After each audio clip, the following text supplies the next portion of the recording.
Hoy nos acompañan Simón Pachano, politólogo y catedrático en Flaxo, Ecuador, articulista en Diario El Universo y autor del reciente libro La Utopía Reaccionaria.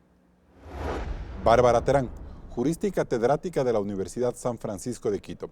Fue candidata a magistrada de la Corte Constitucional, también articulista. Y completa este panel Juan Rivadeneira, economista y consultor político, estratega en campañas electorales. Gracias por estar un nuevo domingo en Políticamente Correcto. En el programa de hoy queremos ver si los problemas por los que atraviesa el país darán forma al candidato ideal que tendrá que correr contra el tiempo en esta campaña electoral. Y hasta qué punto las condiciones de esa elección convierten al próximo mandatario en una figura de transición con miras solo a 2025 o de plano se iniciará un nuevo ciclo político con características propias y nuevos desafíos. ¿Qué margen de acción tiene la ciudadanía en este momento crucial? De todos estos temas vamos a hablar luego de que Claudia Roura nos diga cómo se configura el mapa electoral luego de la muerte cruzada. En menos de una semana, el país se olvidó de las causales de un juicio político histórico y pasó a hablar de candidaturas y alianzas partidistas, bajo un panorama aún desordenado, proclive a la dispersión y a un debate superficial sobre los problemas del país. Veamos. Miedo y pesimismo. Estas son las palabras que reflejan hoy la actitud en general de los ecuatorianos. Miedo porque el acecho de la inseguridad creció vertiginosamente en estos 2 últimos años. Las mafias parecen no tener control y el Estado no ha logrado imponer autoridad. Pesimismo porque el odio entre la Asamblea y el gobierno ha hecho que este periodo sea de los más infructuosos en legislación, gobernabilidad y construcción de una agenda nacional. Guillermo Lasso, totalmente debilitado, aplicó la muerte cruzada para que el país vuelva a las urnas y escoja otra vez a sus mandatarios. Su reelección es una incógnita. Entonces, la inseguridad se vuelve el tema predominante. Fernando Villavicencio llega con un discurso en contra de las mafias y la corrupción, tras ser en estos 2 años una figura fundamental del acontecer nacional. Y el desconocido Jan Topic se cuela en las redes sociales, vestido de Rambo con la promesa de aplicar en Ecuador la fórmula Bukele. Es el candidato de la inteligencia artificial. Los apoyos que suma Yacu Pérez evocan su votación de febrero del 2021, cuando casi pasa a la segunda vuelta para enfrentar al correísmo, que en estas elecciones promete regresar y llamar a una constituyente. ¿Qué pasará con Leonidas Issa? Otros sectores apuestan porque el liderazgo del joven Otto Sonnenholzner ponga en el gobierno a una nueva generación de políticos. Los comicios del 20 de agosto serán para elegir presidente y asambleístas por 1 año y medio. Sin embargo, es muy probable que tal como ocurrió en 1979 con el retorno a la democracia, en 1996 con la inestabilidad del populismo o en 2006 con la llegada del correísmo, se abra un nuevo ciclo para la vida democrática del Ecuador, donde la promesa ya no sea controlar la inflación o hacer más obra pública, sino vencer a la violencia y sellar un nuevo contrato social. Carlos, esta cortísima campaña podrá marcar la ruta hacia un espacio de estabilidad. Continúas. Gracias, Claudia, por este primer aporte. Empezamos el debate entonces con el doctor Simón Pachano. Doctor, el país está cerrando un nuevo ciclo político y empezando otro como en el 79, como en el 96, como en el 2006. ¿De qué depende? Gracias, Carlos. Buenos días a los colegas de panel y a la audiencia. Yo creo que no estamos comenzando un nuevo ciclo de esa naturaleza. Me parece que estamos extendiendo la incertidumbre y creo que va a ser una incertidumbre de más tiempo que la que hubiéramos tenido si continuaba el gobierno de Guillermo Lasso. Me refiero a que vamos a tener todo este periodo de un gobierno digamos, interino prácticamente, el de Guillermo Lasso, que va a estar tentado a hacer las cosas que no pudo hacer y por lo tanto que va a hacer muy apresuradamente, a tomar medidas apresuradas seguramente, ojalá no lo haga, pero cualquier presidente que esté en esas condiciones va a tener esa tentación. Y segundo, tenemos un presidente que va a ejercer por 1 año y medio, que va a ser 1 año y medio electoral, y en que ese presidente va a querer seguramente postularse a la reelección. Por lo tanto, tenemos un periodo muy, insisto en el término, muy incierto, de mucha incertidumbre. Creo que todo esto se debe a un pésimo diseño institucional hecho en la Constitución de Montecristi. ¿En qué sentido, doctor? En que ya que pusieron esto de la llamada muerte cruzada, pónganlo para un nuevo periodo. Ah, ya, o sea que debería empezar 4 años. Claro, claro, si ya quieren poner fin a un gobierno, o sea, ponen una disposición que da fin a un gobierno, pónganlo para que empiece un nuevo periodo de 4 años. Pero lo que hacen es someternos a una inestabilidad total. Pensemos simplemente una cosa, que el presidente puede tomar esta decisión, el presidente que esté, puede tomar esta decisión hasta el último día de su tercer año. Supongamos que en ese último día toma la decisión. ¿Qué tendríamos al frente? Tendríamos un periodo de unos 6 meses con ese mismo presidente, inestable, en fin, y unos 6 meses del siguiente. Entonces, es un verdadero absurdo, no pensaron y que esto estamos iba a pasar. ante eso. Claro. Claro. Bien, doctor. Juan Rivadeneira, ¿hay desafíos nuevos en esta coyuntura? Porque usted mencionaba que la economía, por ejemplo, no se ha detenido, que empezamos a tener una suerte como de comportamiento similar al Perú. Es decir, los políticos se matan, pero la economía como que sigue funcionando. Gracias, Carlos. Muchas gracias por la invitación. Igual un saludo a quienes siguen este programa esta mañana. Encantado de compartir con Bárbara y con Simón. Bien, yo creo que el origen de esta elección es muy atípico. Es una muerte cruzada que pues es una medida sin precedentes y por eso las define como unas elecciones inusuales, de corto tiempo y que básicamente va a tener muchos desafíos para quienes decidan correr por las mismas. En el lado de la economía, si bien hay muchos desafíos en el mercado laboral en especial, pero se han visto algunas cifras que invitan a pensar que la economía ha continuado. Esta misma semana se han visto noticias de importantes inversiones en ciertos sectores, en el sector de la construcción, por ejemplo en Guayaquil, en la construcción misma del sector retail en Cuenca. Entonces hay que dar cuenta también de que los fuegos artificiales de la política a veces no se condicen con lo que los ciudadanos y los ecuatorianos, los empresarios y los emprendedores están viviendo, están peleando, pero dicho sea de paso, pues el problema político tiene su espacio en la política y se va a ver manifestado en estos 90 días primeros. Y también es atípico porque, coincido con Simón, vienen 2 años de campaña, es decir, va a ser 90 días hasta la primera vuelta, si hay una segunda vuelta, otros cuantos días más. Y después vendrá la campaña quizá de la reelección, ¿sí? Y eso nos lleva a pensar que en 24 meses el Ecuador habrá tenido 3 gobiernos. De manera que no necesariamente la estabilidad institucional es algo que va a seguir pues destacando en Ecuador. Yo también pensaba en el tema de que si está tan complicada la gobernabilidad ahora y llega un nuevo presidente por año y medio que a lo mejor logra dar ciertas certezas, es un trampolín para que se reelija para el siguiente periodo y podríamos pensar en un presidente de 5 años y medio. Entonces eso ya es un periodo distinto, es una nueva forma de entender este nuevo momento político que estaríamos por empezar, Juan. Correcto, es decir, el primer año y medio, ¿por qué un candidato va a querer ser responsable con las finanzas públicas y busca reelegirse? Seamos muy objetivos. Buscará quizá pues, llegar al populismo. Simón estudió el populismo los últimos 30 o 40 años de esta democracia. ¿Por qué? ¿Cuál es el incentivo este año y medio a corregir las cifras fiscales? Que de alguna u otra forma en la reducción del déficit se ha visto una corrección. Ya, pero que además han sido sumamente impopulares. La gente ahora dice que eso es ser mal presidente. Bueno, guardar la plata y no gastarla. Eventualmente corregir el déficit puede crear algunas preocupaciones en algún grupo, pero sin embargo las finanzas públicas tienden a tener una suerte de equilibrio. Ahora, ese año y medio, ¿qué nos invita a pensar que no pueda ser populista si busca la reelección? Claro. Y después, pues los siguientes años veremos. En política y en Ecuador, pues pensar a 5 años quizás es un gran desafío, ¿no? O sea, medio parecido a la época de Bucarán y Alarcón esta, ¿no es cierto? Va a haber un momento. Rápido, hay muchas personas que hablan de una transición. Ahora, por la forma, si es que es un presidente que puede optar por la reelección, va a vivir en campaña desde hoy, por estos 90 días, hasta la segunda vuelta, si lo lleva a la segunda vuelta, y después todo su mandato, porque el de año 25 arrancará con elecciones y el año 24 será de campaña. Perfecto. Bárbara Terán, entonces, en estas circunstancias de campaña permanente, ¿los ciudadanos pueden poner una agenda? Yo creo ¿O están sometidos?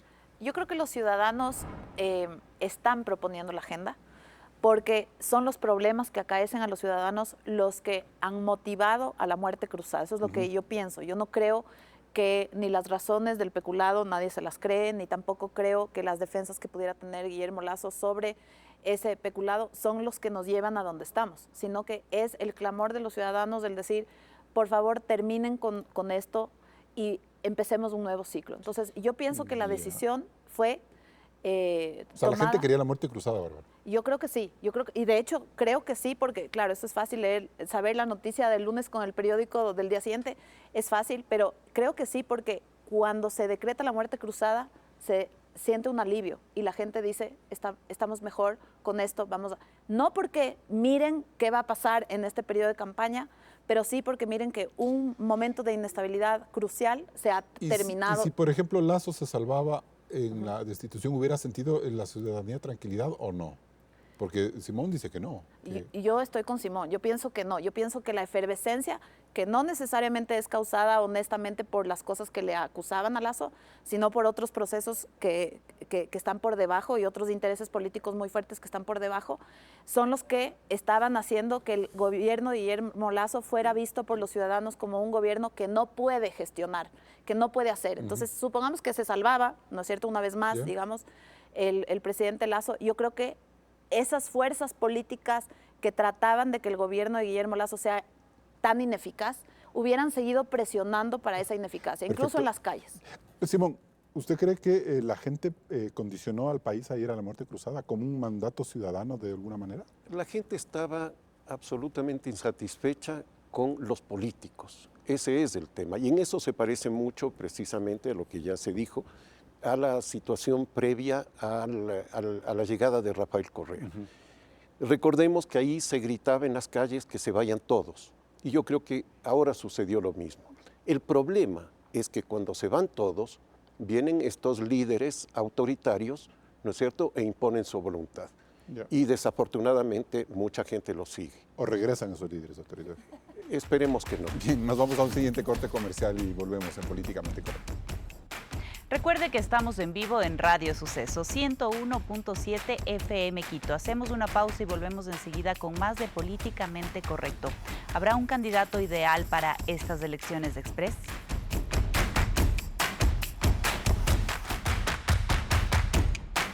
Seguimos en Políticamente Correcto.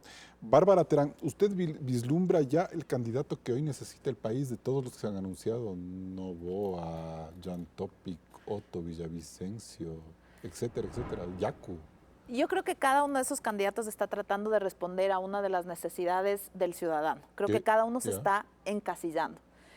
Por ejemplo, el candidato Villavicencio lo que quiere y lo ha hecho, es consecuente con sus propios actos. Lo que quiere es decir, yo combato la corrupción. No, corrupción y mafias, dice él. Exactamente. Entonces, yo creo que él se está encasillando por esa necesidad ciudadana que es evidente. Pero le fue mal en la consulta, Bárbara.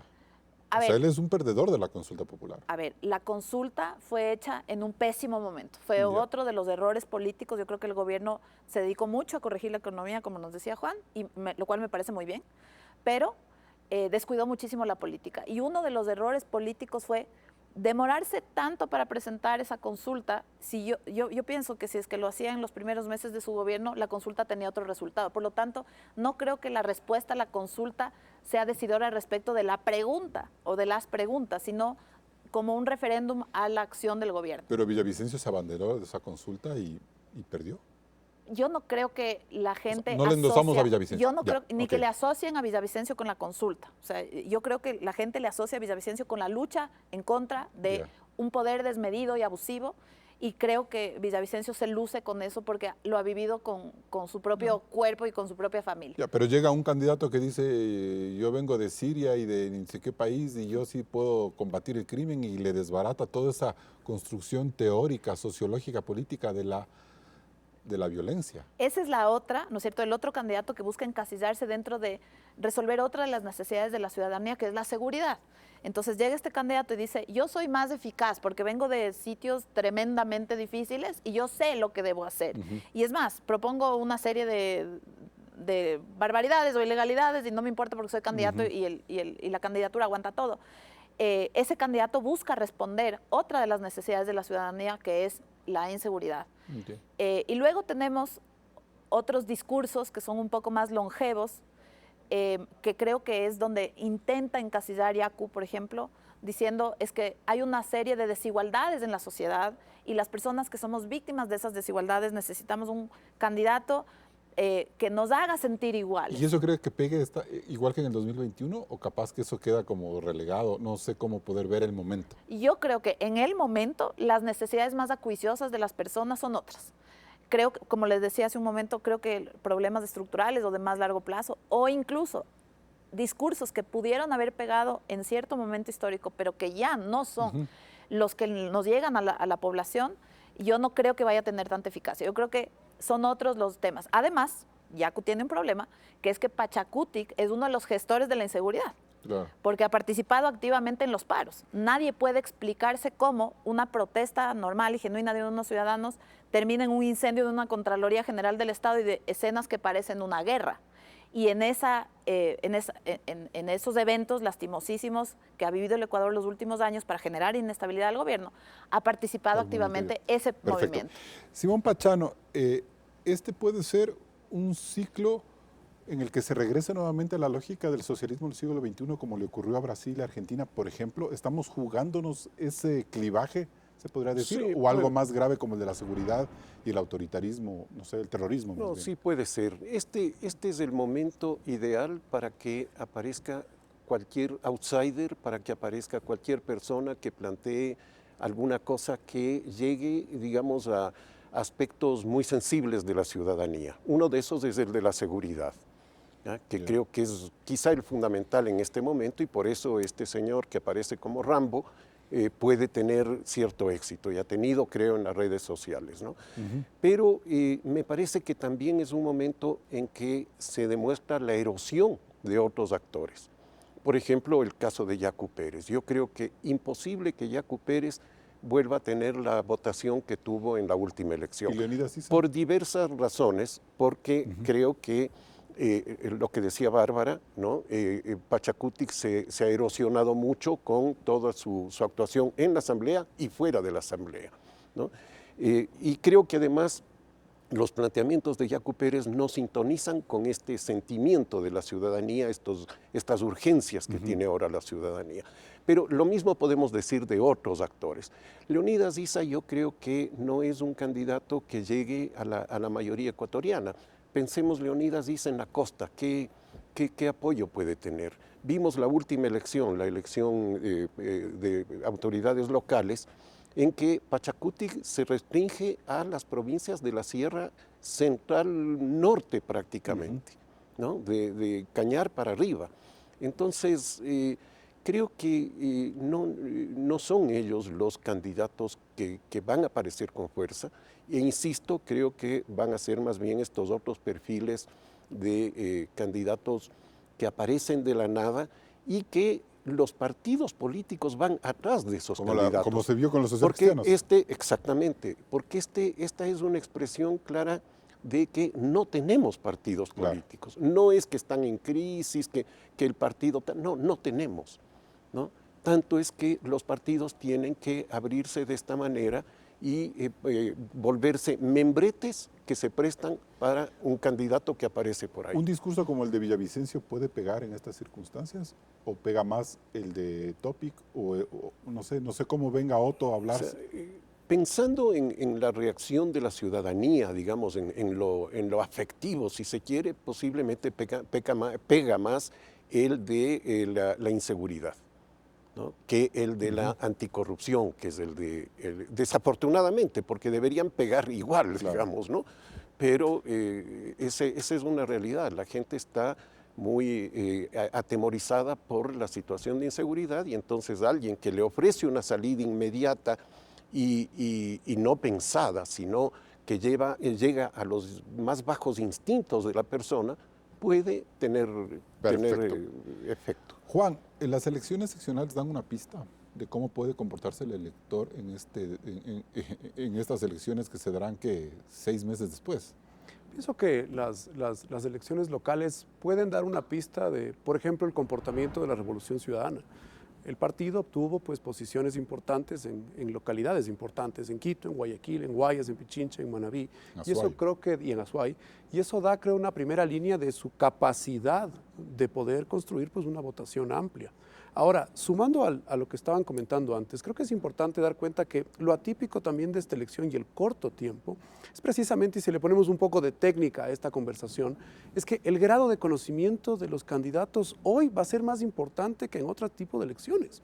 Porque hoy día tienes apenas 90 días, ¿sí?, para que te conozcan, como se diría pues popularmente, que después crean en tu propuesta y después que depositen el voto por aquel candidato. Mi preocupación es que estos 90 días también crean un incentivo a todos esos candidatos a lanzar pues espectaculares fuegos artificiales, ¿sí?, por ser algo, y digo ser algo, que Simón anticipaba, y es ser el outsider de la elección. Me da la impresión que, y este no es un fenómeno ecuatoriano, en todo el mundo, cualquier político hoy prefiere ser outsider a ser un político. Y todos quieren ser outsiders, todos se van a calificar de outsiders, pero no basta con decir soy el outsider, sino en ser un outsider. Y muchos chats de WhatsApp de gente que más o menos sabe de la política decía, este es el outsider. O sea, estaban esperando, no esperaban el de la carrera política de 12 años como Lazo o como Borja, o como lo que sea, sino es que este es el outsider. Correcto, lo que sí se percibe es que se crean las condiciones para que aparezca un outsider. ¿Sí? Simón ya retrataba lo que pasó en el año 6, en el año 7, cuando el presidente Correa, pues, de alguna u otra forma aparece de un conflicto político muy profundo. O sea, el correísmo ya no es un outsider. No, ya es parte de la... cualquier candidato que pongan no es un outsider dentro del correísmo, dentro de esa lógica. Es complejo definirlo porque finalmente lo podremos decir en esta mesa. Lo importante es que los electores puedan calificarlo de outsider. Y ahora tiene ese outsider, vamos a suponer que fuera alguno o alguna, ¿sí?, tendrá 90 días para que la gente crea que es un outsider, ¿sí?, para que la gente la perciba o lo perciba así, y luego que pueda tener el alto grado de conocimiento, porque acuerden que el Ecuador es un país, siendo pequeño en su geografía, es muy grande cuando haces política. Tendrán que moverse muy rápido, primero. Segundo, tendrán que activar las redes sociales, y después solo nos estamos fijando en el lado de los políticos. Veámoslo en el lado de los ciudadanos y los electores. ¿Qué momento se van a enganchar los electores en el problema de ir a votar otra vez? Además tendrán que votar por una consulta. Y eso va a definir, en mi impresión, la última semana, que es la semana de campaña. Porque esos 7 días de campaña solo son el último sprint, por decirlo en lenguaje atlético. Sí, Carlos, solo una cosa muy, muy cortita, que hay que considerar también que es muy probable que haya mucha fragmentación, porque va a haber varios candidatos, y que quienes pasen a la segunda vuelta pasen con votaciones muy bajas, como sucedió en el caso de Álvaro Noboa y Lucio Gutiérrez, o como sucedió en Perú en la última elección. Perfecto. Hablemos de eso en el siguiente bloque. Nos vamos a un nuevo corte comercial. Recuerde que también estamos en vivo en ecuavisa.com. Puede visitar el micrositio y revisar este y todos los programas de Políticamente Correcto. No se desconecte de la señal de Ecuavisa.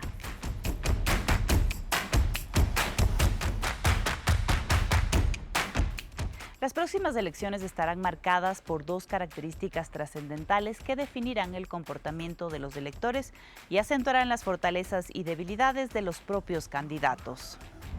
La primera tiene que ver con el calendario electoral, pues los comicios de primera vuelta se desarrollarán el 20 de agosto, es decir, algo más de 12 semanas de campaña, donde en solo una estará permitida la promoción publicitaria. En momentos como estos, dice la técnica electoral, los candidatos con mayor nivel de conocimiento ciudadano resultan más aventajados. Y como el tiempo para recorrer el país es más corto, la gran oportunidad para los desconocidos es usar el mundo de las redes sociales. Según las estadísticas del INEC de 2022, el 60,4% de los hogares tiene acceso a Internet, mientras que el 52% de personas tiene un celular activo e inteligente. Recordemos que 13 millones de ecuatorianos tienen una cuenta en Facebook. Hay unas 10 millones de cuentas en TikTok, mientras que existen 1.9 millones de usuarios en Twitter. Es decir, aquí está la tarima electoral de este 2023. La segunda característica tiene que ver con el mito de la dispersión y el fraccionamiento de las opciones políticas. Si vemos los resultados de las dos últimas elecciones presidenciales en primera vuelta, el 84% de los electores votó por 3 de los 8 candidatos inscritos en 2017, es decir, Lenín Moreno, Guillermo Lasso y Cynthia Viteri. En 2021, el 88% de los votos se repartió en 4 de los 16 aspirantes: Andrés Arauz, Lasso, Yacu Pérez y Javier Herbas. Y aunque las alertas de mayor atomización vienen por cuenta de las elecciones seccionales de febrero pasado, el promedio de votación de los 23 prefectos ganadores fue del 39%, marcando a nivel nacional las 3 fuerzas más votadas del país. Revolución Ciudadana con el 19%, el PCC con el 10% y Pachacuti con el 9%. Carlos, estas circunstancias permitirán que los ciudadanos identifiquen con facilidad al mejor perfil presidencial. Continúas.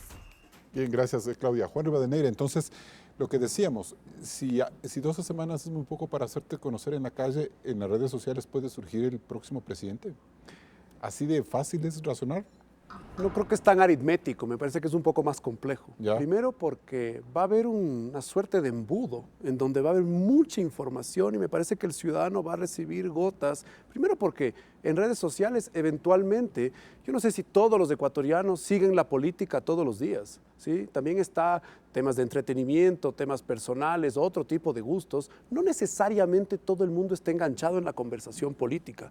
La técnica y la experiencia te dice que cerca al momento de la votación la gente recién comienza a considerar en muchos casos quiénes son los candidatos. Incluso ahora, Juan, cuando ya tenemos un elemento adicional en el ciberespacio, que es la inteligencia artificial, la cantidad de ejércitos de troles, de bots, de todos ellos, no pueden este momento cambiar esa manera de entender cómo funciona una campaña electoral como la plantea usted. El desafío que van a crear es que van a crear corrientes y momentos, van a haber corrientes de temas y corrientes de momentos. Por eso digo que la clave va a ser cómo llega la última semana, con qué temas, con qué grado de recordación de lo que sucedió en esos días para votar. Primero porque, como decía el clip inicial, no necesariamente las personas están siguiendo los temas políticos del Ecuador, se van a enganchar hacia el final porque tienen que resolver otros problemas. 1, la inseguridad sin lugar a dudas. 2, la economía.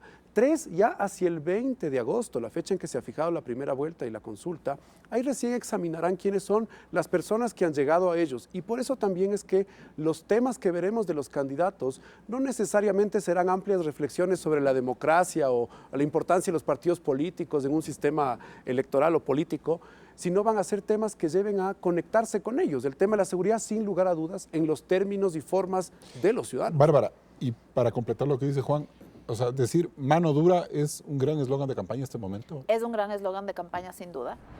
Yo pienso que el ciudadano tiene que desconfiar un poco de 2 cosas.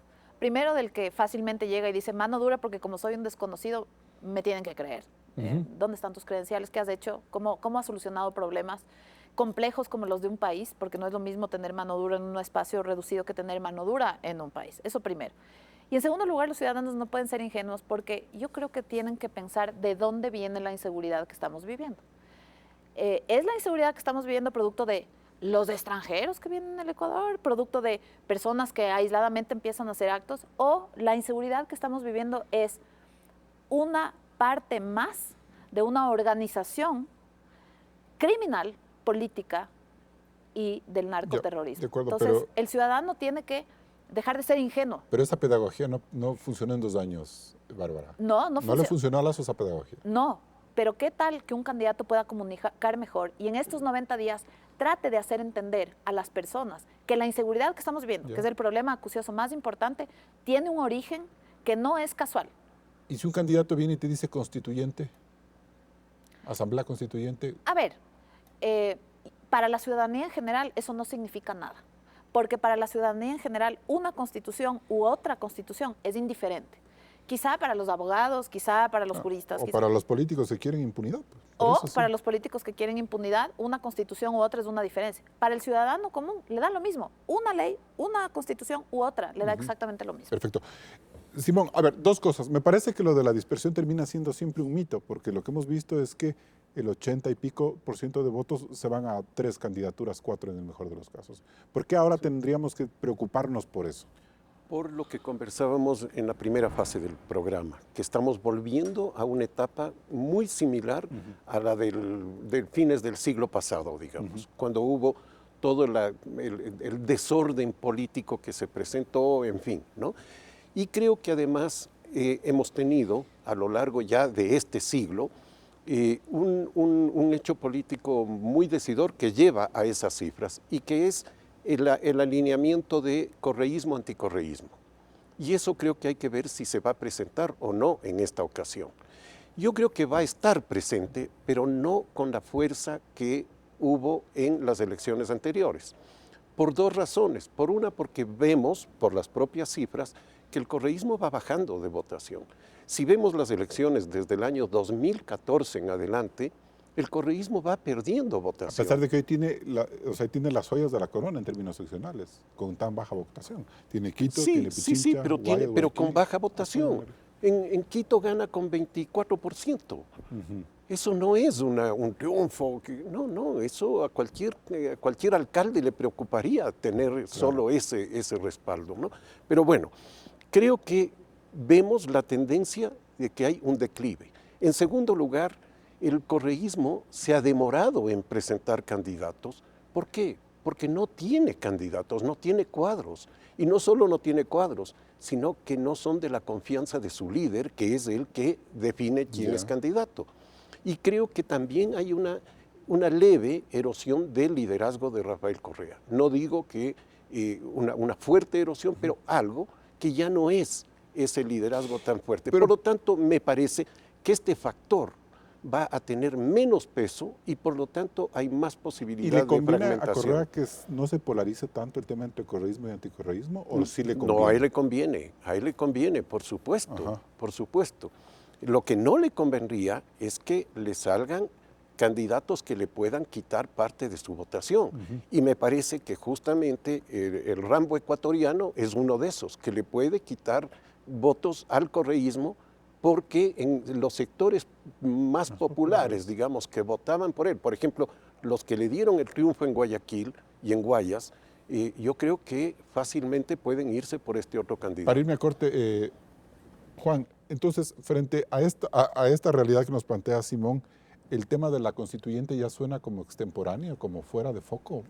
La refundación puede ser contada por cualquier candidato, pero me parece que el problema en la puerta de la casa de los que van a votar es la inseguridad, es la economía, y creo que va a ser basada en eso la campaña. Me parece que quizá la constituyente sea parte del adorno del programa, si es que esa es la intención, cosa que también habría que discutirla profundamente en cuanto a tiempos y cómo vendría otra elección para elegir una asamblea constituyente, de manera que quizá esa conversación política no sé si la vaya a definir esta elección, pero sí el tema de seguridad y el tema de economía.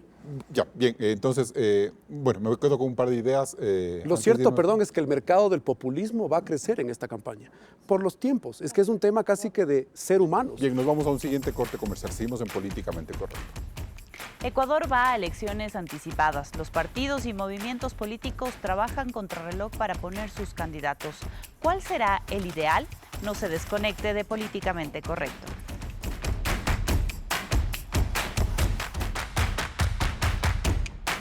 Seguimos en Políticamente Correcto. Doctor Pachano, ¿es momento también para que la gente se monte en un tema como una constituyente, como lo plantea el correísmo en este momento? Yo creo que la corriente correísta va a montarse en eso, por supuesto, porque es una garantía para revisar los casos judiciales de Rafael Correa. Creo que ese es el objetivo fundamental. No es perfeccionar el sistema político, en fin, no. Pero no creo que la ciudadanía sea la que esté interesada en eso en este momento. ¿Y en el 2006 estuvo interesada la ciudadanía en eso, Simón? Estaba interesada porque se planteaba como el eje fundamental de la refundación del país. Pero en este momento yo no creo que hay que pueda una convocatoria de ese tipo tener oídos en la ciudadanía. La crisis de inseguridad que vive el país no es sinónimo de que tenemos que refundar la patria para combatir eso, sino son medidas más urgentes. Yo creo que sí. Y en ese sentido, entonces, de lo que dependa de estas elecciones, es decir, si son candidatos que llegan con muy poquitos, se diluyen esos incentivos de tener unas democracias medio plebiscitarias, de estar sometiéndose a voto popular. No, eso no necesariamente. Yo creo que eso siempre ha estado presente en el Ecuador. Ecuador es el segundo país en América Latina en número de consultas populares. El primero es Uruguay. La gran diferencia que hay es que en Uruguay las consultas han sido hechas desde la ciudadanía. En Ecuador, desde los gobiernos, tanto nacional como locales. Es decir, las autoridades, una vez posesionadas, utilizan estos mecanismos que son muy democráticos, en fin, pero los utilizan políticamente y eso está al alcance de cualquiera que llegue. Ahora, doctor, ¿usted cree que el mundo digital plantea otro tipo de ciudadanía en este momento que puede, no sé, crear un mayor ambiente anti-establishment o más bien algo más ordenado? O sea, plantea un tipo de comunicación política y de interacción política diferente. No sé si un tipo de ciudadanía diferente, pero sí de comunicación diferente y de interacción, ¿no? Mucho más rápida, incluso más participativa, ¿no? Porque la gente está participando día a día. Pero también hay que ver qué dimensión tiene eso, porque se decía en el reportaje que hay algo como 13 millones de cuentas de Facebook, en fin, pero ¿cuántos lo utilizan? ¿Cuántos están al día y cuántos están utilizándole para los temas políticos? ¿No? Que no necesariamente es para eso, es para comunicarse que hoy me comí pizza, ¿no? Me encontré con el fulano. Pero en cambio los robots te empiezan a meter esa información. Claro. Y ahí uno ya empieza como a ver. Pero bueno, ahí hay todo un debate, si se quiere, teórico, académico, del impacto que tiene esto, ¿no? Este filósofo que está muy de moda, Byung-Chul Han, ha escrito mucho sobre esto, ¿no? Pero es todavía un debate que no se tiene resultados concretos de cuánto influye. Ahora, los socialcristianos que han estado en contra de Lasso durante todos estos años de gobierno dicen que Lasso sepultó a la centro-derecha como tendencia política en el país. ¿Podemos llevar el debate a ese nivel o tampoco es por ahí como va la discusión, doctor? Yo creo que el gobierno de Guillermo Lasso sí le ha afectado mucho a esa tendencia, sí, por supuesto. Sobre todo por yo diría, una mira muy corta respecto a la gestión política desde el gobierno. Esta idea de esperar que gotee desde la macroeconomía, que Juan se refería muy bien, de todos los arreglos que se han hecho, la estabilización macroeconómica, pero eso no gotea. Ahí hay que hacer políticas públicas, hay que hacer políticas de educación, políticas de salud, infraestructura. Pero como discusión ciudadana, digo. O sea, la gente dice, yo soy de izquierda, soy de derecha y voto por eso, o ya no es esa discusión. La gente en el Ecuador generalmente, mayoritariamente, se autocalifica como de centro. Y durante el periodo correísta, lo que hubo fue un cierto fortalecimiento de los dos extremos, pero no un crecimiento significativo, sino un poco de gente del centro que se fue a ambos extremos, ¿no? Pero no hay una división tajante. Perfecto. Más bien hay muchos centros, si se quiere. Jorge Badeneri, la gente piensa así, es decir, es una elección en la que regresa a la derecha, a la izquierda. ¿Cómo entender ese populismo dentro de esas dos dimensiones? Tiendo a ver que va a existir dos espacios muy polarizados que no necesariamente concentran la mayor cantidad de electores al inicio, porque habrá un mercado de personas que apoyarán al un lado y al otro. Si le ponemos nombre derecha o izquierda, creo que es simplificar rápidamente para no ocupar más tiempo, pero la victoria va a estar en la mitad. Y ahí es la mitad, en el centro, si quieres político, pero también en el centro de la conversación de gente que no quiere engancharse necesariamente con una conversación política. Pero el centro político no es el menos populista de todas las facciones. Mi impresión es que las facciones terminan siendo populistas en América Latina del lado que lo queramos poner. Así estés en el centro. El tema también, y hablando de redes sociales, creo que también hay que tener claro cuál es la calidad de la suerte de cultura política o cultura democrática de quienes usan las redes sociales. Porque también, así como hay estudios de cuántas personas están enganchadas en las redes, también hay estudios que dejan ver que muchas conversaciones terminan en violencia violencia de ataques, no necesariamente violencia física, pero sí terminan incluso, hay un estudio que refrenda el hecho de que terminan siendo calificaciones personales las que terminan siendo parte de la discusión política en temas que deberían ser políticos o públicos. Entonces hay que estar preparados también a cómo usar, que si bien es virtuoso tener un canal donde mucha gente más se entere, que es profundamente democrático, que puedan acceder a información, pero también en la conversación hay que tener cuidado la calidad de la cultura democrática de quienes usan esas redes, porque, y esto no es en Ecuador.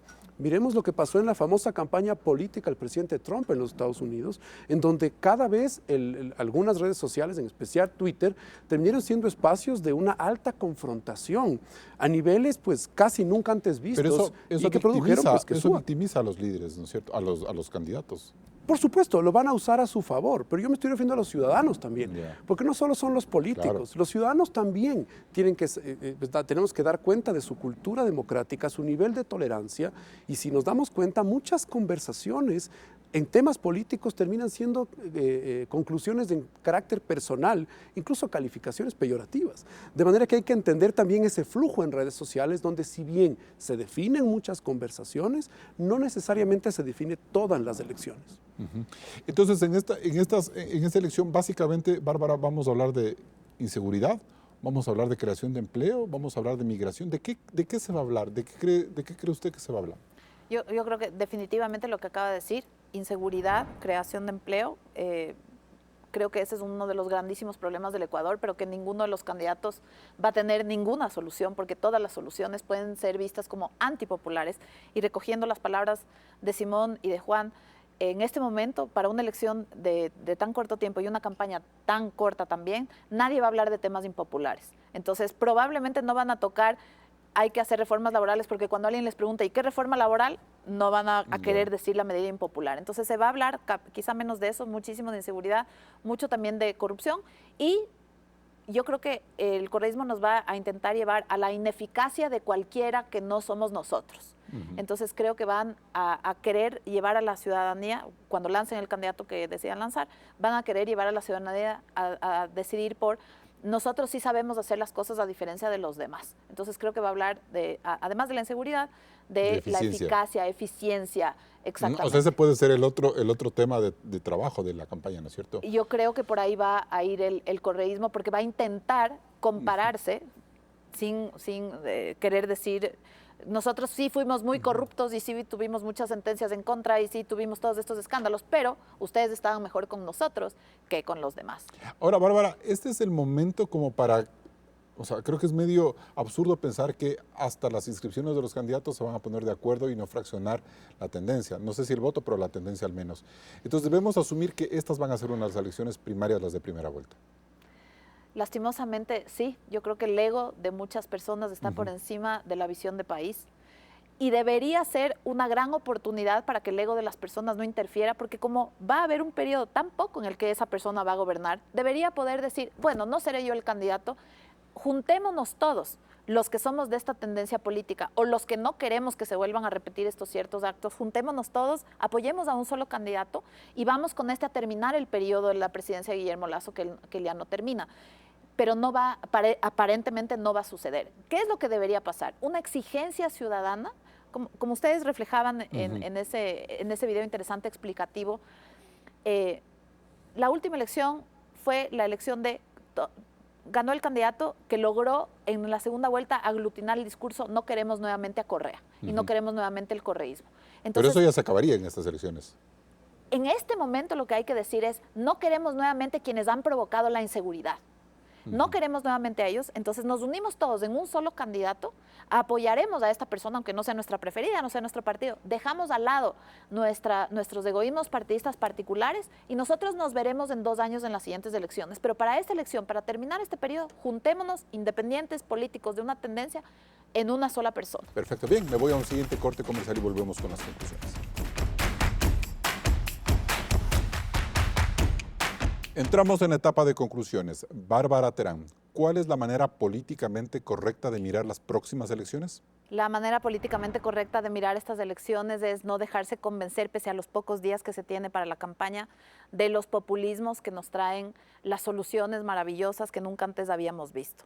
Creo que los ciudadanos tenemos un gran reto que es mirar la causa de los problemas tan graves que nos aquejan, quiénes son sus protagonistas, por qué hemos vivido los últimos años con estas grandísimas dificultades y así poder elegir al mejor candidato, más allá de las promesas vagas y de las promesas huecas que nos puedan hacer en tan pocos días de campaña. Simón Pachano. Creo que lo políticamente correcto en este momento recae en responsabilidad de la ciudadanía.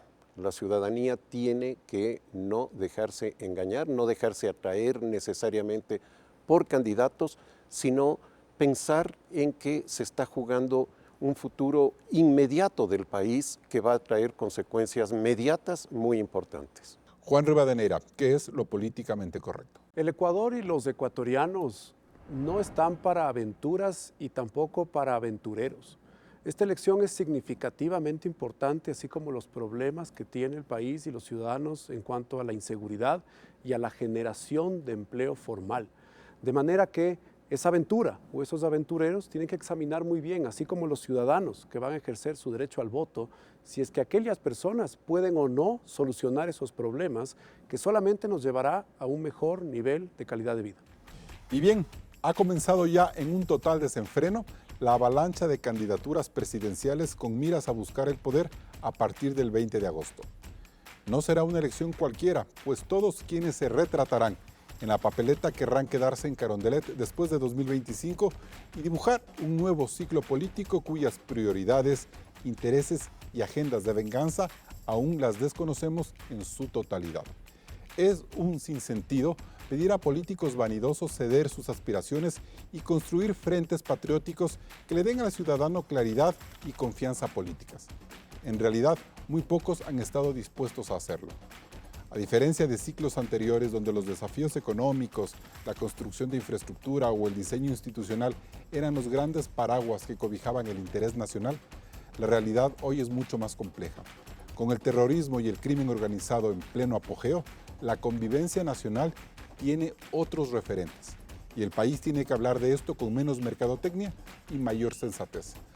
Ojalá de estas nuevas elecciones salgan las autoridades políticamente correctas. Hasta el próximo programa. Así cerramos este debate de Políticamente Correcto. Recuerde que puede escucharnos en Spotify en la lista de reproducción. Nosotros nos volvemos a encontrar el siguiente domingo. No se desconecte de la señal de Coavisa.